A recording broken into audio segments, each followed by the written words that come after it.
Hi guys, my name is Debbie and I'm an intuitive reader as well as a medium here, and I'm here to give some type of messages from beyond. Hopefully this does help and resonate for whomever this is meant for. Let's get into it here. So hopefully you guys are doing well. Don't forget to check out my book. It's called Accepting the Gift.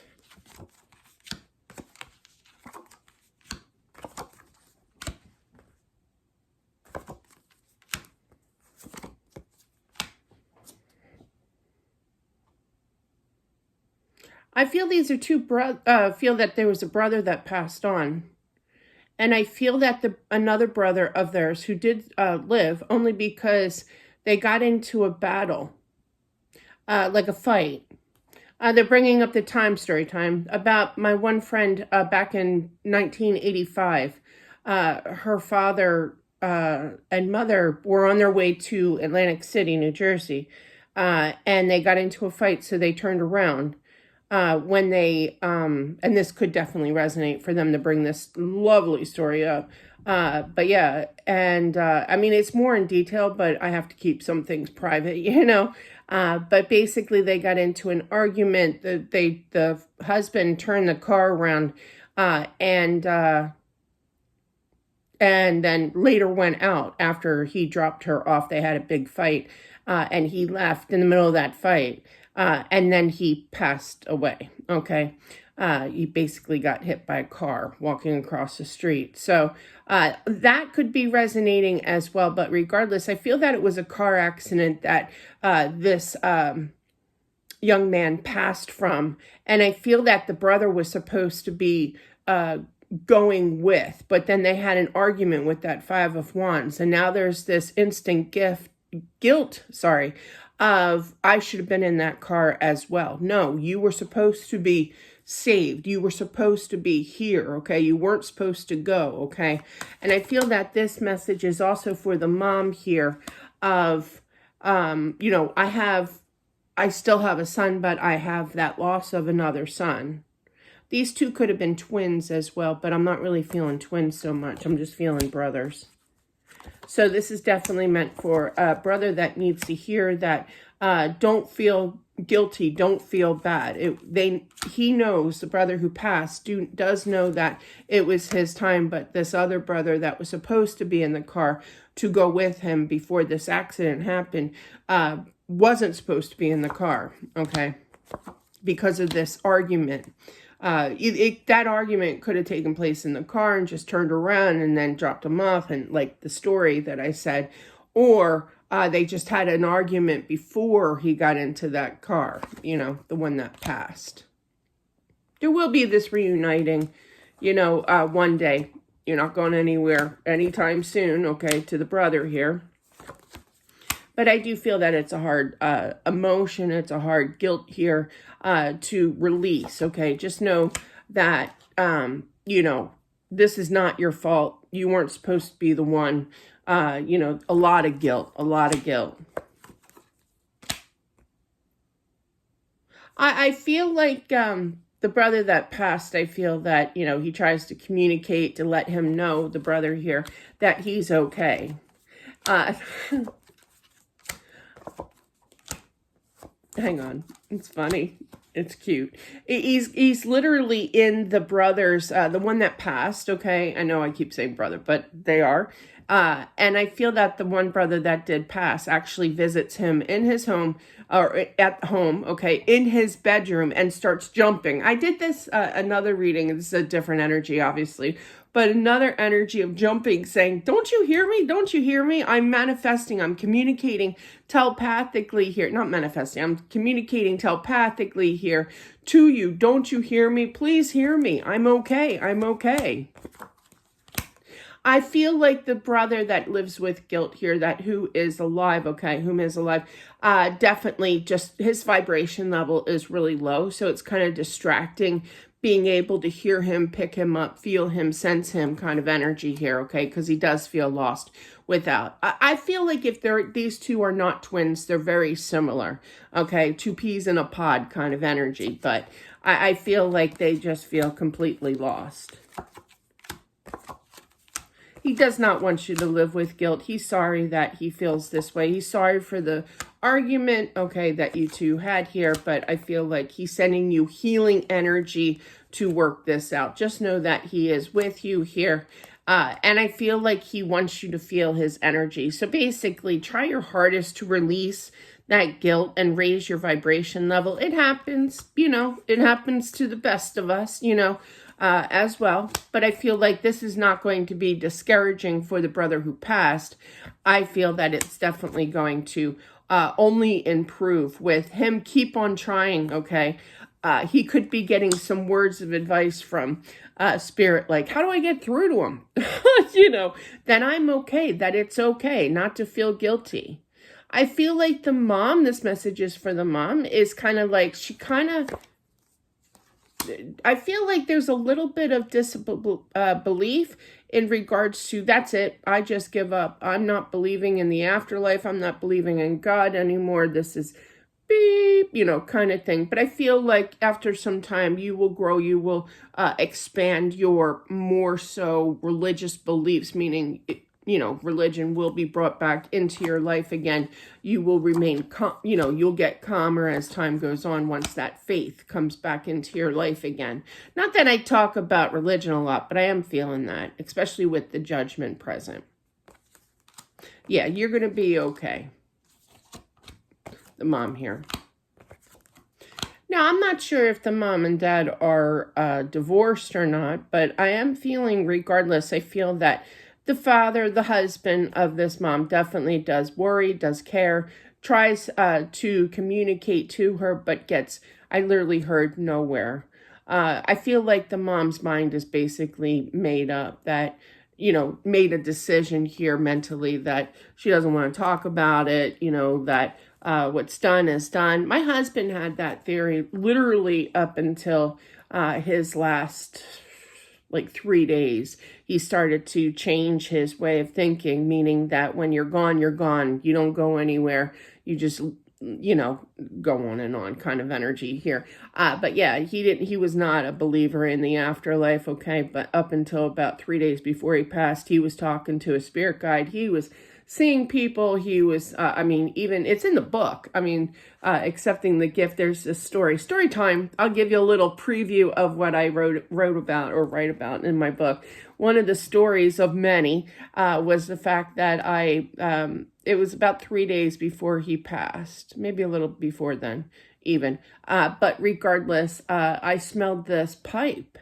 And this pipe smell, right? And it was right next to me. And I was sitting, they had a cot. I was there for 2.5 weeks, while he was in basically, early stages of passing away, my husband. And I smelled this pipe. And the only one that I knew growing up was, who smoked a pipe was my uncle. His name was Uncle Buck. I don't really know his real name. I don't know if that was his real name. I don't know. I was so little, I was like 6, 5, I didn't know. But anyway, Uncle Buck, everybody should have an Uncle Buck, but he smoked a pipe, okay?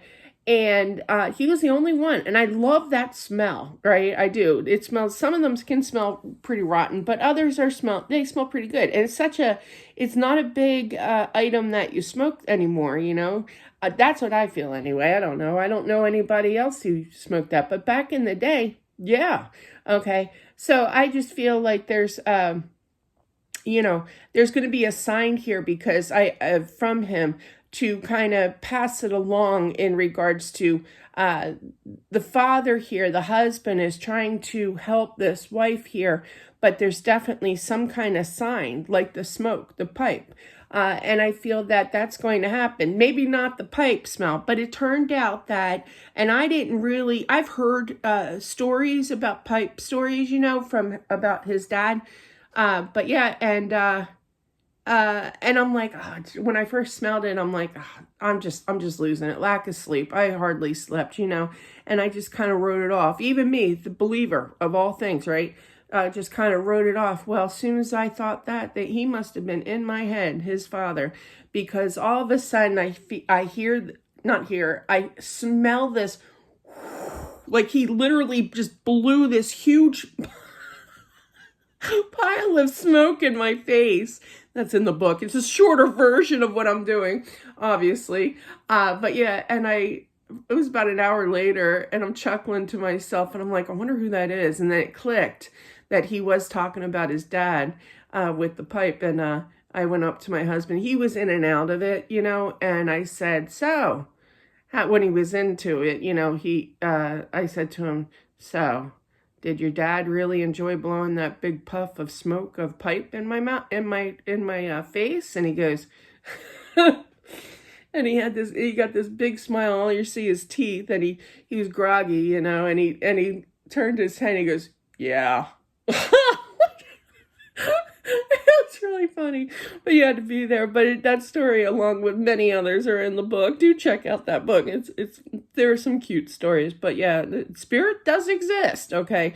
And I feel with that lovely story being said that there's going to be some kind of proof in the pudding, meaning he's going to show some kind of sign to the mom, to the dad here, that he is around, okay? He still lives on, okay? Definitely only in the spiritual world. He loves you both, okay? But yeah, it's going to be a long road, okay, ahead. That was weird. Something just, I saw double butterflies. Butterflies are new beginnings. And I know my eyes play tricks on me sometimes, but they do that to me too. But there's only one butterfly, but I literally saw two when I first put that down. I'm like, I know there's not two. But that tells me is that there's going to be new beginnings, fresh starts for the mom and the dad, two energies here. So, but yeah, you're going to get your bounce back in regards to the mom. You're going to kind of settle with the frustration of it all, of losing, your son, and I feel that you will find your happiness again, okay? It's going to be tough. It's going to be extremely tough because you'll always miss him. You'll always think of him, kind of thing. But I do feel that there's, oh, hello. Oh, there's going to be talk. Oh, there's going to be talk of a trip. I'm not feeling an actual move here with that chariot, but there's a king and queen. There's some kind of, bounce back, if that's such a word, in regards to romance, in regards to a relationship, in regards to building that relationship again. And I feel that's a good thing. Spend a little money, be a little, tight with the money initially, save, but I feel that you will. There's going to be definitely talk here because it's going to help release the stress of maybe not all of it, but definitely feel that you're going on some kind of, I feel it's like a bed and breakfast, somewhere where it's not like a hotel. It's more where you're going is going to be kind of like a bungalow, like Fiji. Wow. If you're going to Fiji, call me. But yeah, I'd love to go to Fiji. Those little huts, in the middle of the water and the docks. Oh my God, that would be so cool. Maybe not Fiji, but something like that. But it's definitely a home. It's not, you're not going to like a hotel stay or whatever, for a trip. I feel it's more home, especially with that 6 of Wands. That's victory heading towards the 10 of Cups, which is like a home type of housing. Okay.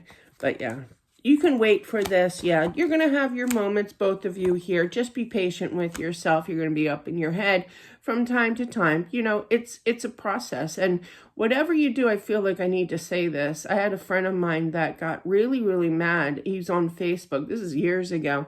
He lost his mother and he loved, like, loved his mom, to no end. And he had a really, really, really difficult time, and rightfully so. It's his mom, when she did pass away, and somebody commented, enough already, stop it already, just get over it. And, you don't say that to somebody who's mourning, and I asked him, because I was picking it up. I was feeling his sadness, his anger, a whole bunch of emotions. I'm like, dude, what's wrong?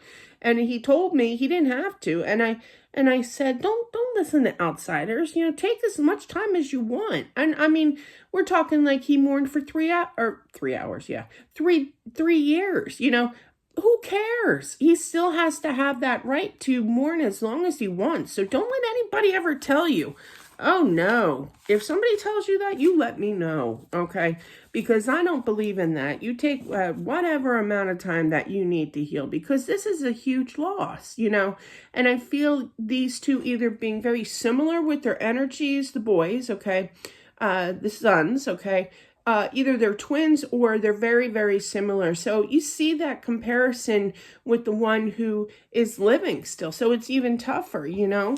But yeah, so that's what I have for whomever this is meant for. I feel a sneeze coming on, so I'm going to let you guys go. But thank you so much. I appreciate it. Don't forget to subscribe as well, smashing that like button. I truly, my prayers out to you. That's got to be tough, you know. But yeah, definitely. That's what I have, guys. Thank you so much for watching. Don't forget to subscribe as well, smashing that like button. It definitely helps out with my channel. On my channel for messages from loved ones, okay, I have 2 channels, okay. We are almost at 1,000 subscribers. Guys, listen, when we reach 1,000, I'm super stoked. We can do it. We can do it. I just need subscribe, marathon watch, you know. But yeah, once we reach 1,000, I can go live. I can talk to you guys. I can interact with you guys. If you have any questions, you know, I can go live. It's great, you know, interact with everybody. I can do private readings. We can go live and take private readings, you know, for your loved ones out there, you know. So it will be open to the public. That's what I always have to stress. But once that live is for the public is done, then I do mark it unlisted, which will be more private. People won't be peeping in on your time, you know, won't be peeping in on your energy, your reading, okay? But yeah, I'm super stoked. Let's go. I don't usually say that, but I'm super stoked. Thank you for all of you already who have subscribed. I truly appreciate it. Let's get to 1,000, guys. I appreciate it. Love you guys, and I'll talk to you soon. Bye.